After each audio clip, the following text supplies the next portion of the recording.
Okay, well, welcome back. What we're going to be doing today is 1-3, part B. So we're real numbers and number line.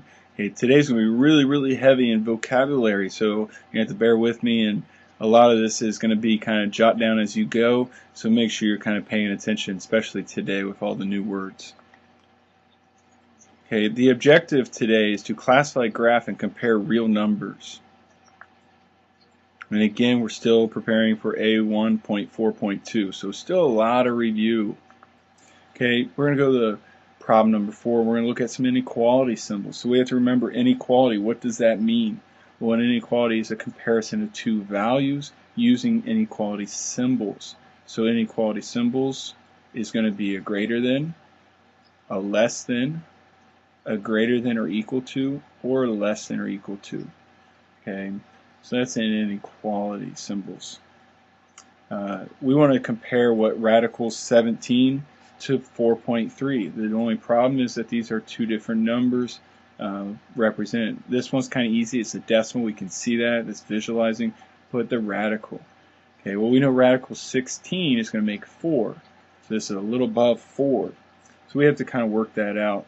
So if we go to a calculator, we do radical 17, we're going to find roughly 4.12 is what that's going to be. So we knew it was above 4 because 16 was 4.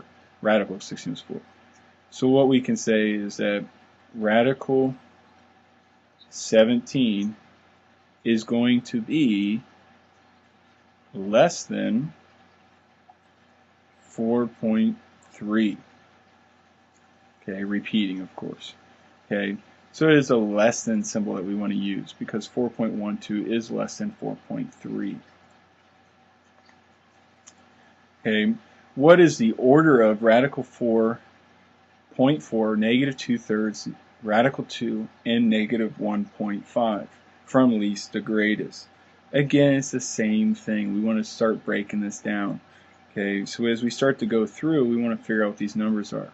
Okay, well, radical 4, well, we know that 2 squared makes 4, so we know this is really 2. Okay, 0.4, well, that's easy, that's just 0.4. Negative 2/3, well, 2/3, hopefully we know that, is going to be obviously negative, but 2/3 is 0.6, repeating.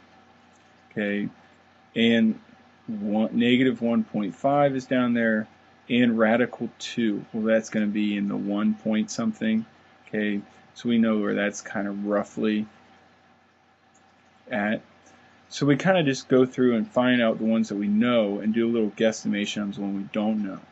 Okay, so the smallest number we have is negative 1.5. So we're going to write that down here, and I'll make this a different color. So we're going to say negative 1.5. That's the smallest. So now we go to the next one, which is negative 0.6, repeating. Okay, and then we go to the next one.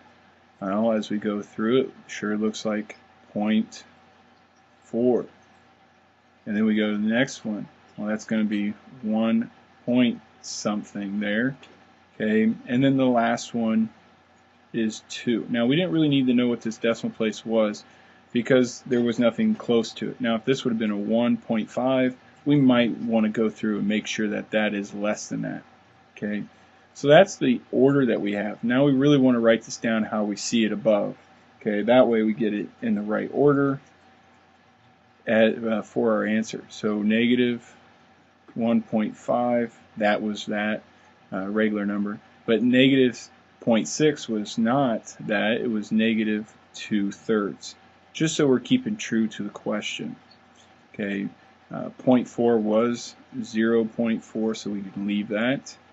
1 point something was not, that was a radical 2, so we need to write that.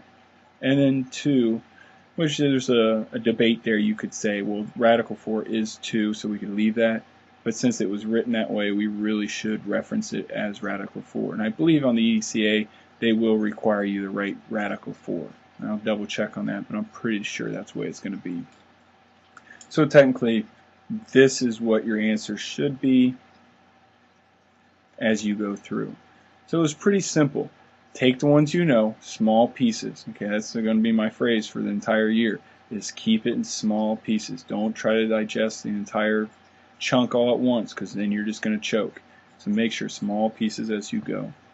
Okay, again, hopefully that answered all your questions. If not, hit up my webpage, shoot out a question on discussion board and see if someone can help you, or hit me up on Twitter.